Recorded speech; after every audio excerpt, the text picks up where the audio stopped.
এটা একটা অদ্ভুত স্কুল যেখানে আসা মেয়েরা পড়াশোনা বা হোমওয়ার্ক কিছুই করে না, কিন্তু এখানে আসা প্রত্যেকটা মেয়েকে অবশ্যই 7 বছরের কম বয়সী হতে হবে। তাদের প্রতিদিন শুধুমাত্র একটাই কাজ, প্রতিদিন লাইন ধরে ওয়াশ বেসিনের কাছে গিয়ে সাবান দিয়ে খুব ভালো করে মুখ পরিষ্কার করতে হবে এবং স্কিন কেয়ার করতে হবে। যখন এদের একজন একজন করে নাম্বার আসে তখন দেয়ালে লাগানো গ্রিন লাইট অন হওয়া পর্যন্ত খুব ভালো করে ক্যামেরার সামনে দাঁড়িয়ে মুখ পরিষ্কার করতে হবে। কিন্তু যদি কোনো মেয়ে রেড লাইট অন হওয়ার পরেও তাদের ফেস ওয়াশ করা শুরু না করে তাহলে স্বাস্থ্যবান সিকিউরিটি গার্ড এসে তাকে ধরে নিয়ে যায় আর অজানা শাস্তি দেয়। এই সময় সেখানে থাকা প্রত্যেকটা মেয়েকে দেয়ালের দিকে মুখ করে দাঁড়িয়ে থাকতে হয়। শুধুমাত্র গার্ডরা নিয়ম ভঙ্গ করা মেয়েটাকে দেখতে পারবে। আসলে এখানে থাকা প্রত্যেকটা মেয়ে অনাথ এবং স্কুল তাদের খুব ছোটবেলায় অ্যাডপ্ট করেছে। এভাবে বেশ কয়েক বছর কেটে যায়। এখন মেয়েরা অনেক বড় হয়ে গেছে। বছরের পর বছর তারা এখানে থাকা প্রত্যেকটা নিয়ম খুব ভালোভাবে পালন করেছে। তখন তাদের পড়াশোনা করার জন্য একটা ঘরে নিয়ে আসা হয়। কম্পিউটার খারাপ হয়ে গেলেও ঘন্টার পর ঘন্টা তাদের সেখানে বসে থাকতে হবে। যতক্ষণ পর্যন্ত ঘন্টা না বাজবে তারা এখান থেকে উঠে যেতে পারবে না। মহিলা ট্রেনার এখানে এসে তাদের বারবার এটা বোঝানোর চেষ্টা করে যে বাইরের পৃথিবী বিষাক্ত গ্যাস দিয়ে ভরে গেছে।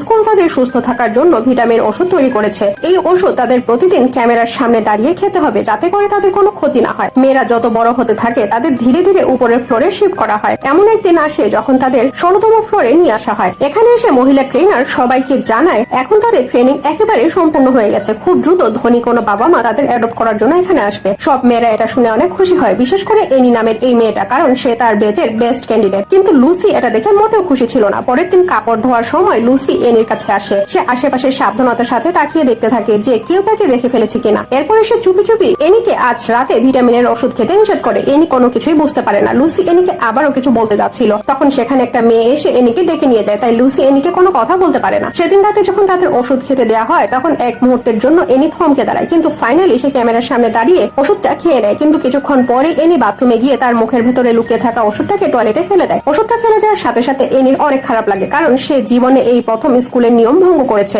সে জানে না এটা করে সে কত বড় সত্যের মুখোমুখি হতে চলেছে। রাতে এনি যখন ঘুমাতে যায় তখন তার একেবারেই ঘুম আসে না। সে তার পাশে শুয়ে থাকা মেয়েটার সাথে কথা বলার চেষ্টা করে, কিন্তু অবাক করার ব্যাপার হলো মেয়েটা এত গভীর ঘুমে রয়েছে যে সে এনির কোনো কথাই শুনতে পায় না। তখন লুসি আস্তে করে উঠে বসে এবং এনিকে বলে এখন এখানে শুধুমাত্র তুমি এবং আমি ছাড়া আর কেউ জেগে নেই। আসলে আমাদের এতদিন ধরে ভিটামিন বলে যে ওষুধটা খাওয়ানো হচ্ছে সেটা কোনো ভিটামিনের ওষুধ নয়, বরং কড়া ঘুমের ওষুধ। লুসি আরো কিছু বলতে চাইছিল, তখন হঠাৎ করে তারা বাইরে কারো ফুটস্টেপের শব্দ শুনতে পায়। এরা দ্রুত তাদের বিছানায় শুয়ে গিয়ে ঘুমিয়ে পড়ার অভিনয় করে। তখন মহিলা ট্রেনার দুজন গার্ডকে নিয়ে এখানে আসে। মহিলা ট্রেনার এনিকে এবং আরেকজন মেয়েকে এখান থেকে তুলে একটা ওয়াশরুমে নিয়ে আসে। এখন ট্রেনার তাদের সাথে দুজন বয়স্ক ব্যক্তিকে নিয়ে আসে। তারা এখানে থাকা মেয়েগুলোকে এমন করে দেখছিল যেন এরা কোনো মানুষ নয়, বরং শপিং মলের কোনো পণ্য দেখছে। বৃদ্ধ এনির কাছে গিয়ে তাকে পছন্দ করে, কিন্তু বৃদ্ধা এক ঝলক এদিকে দেখার পরে অপর মেয়েটাকে সিলেক্ট করে। গার্ড আবারও তাদের নিয়ে গিয়ে ডরমেটরিতে রেখে দেয়।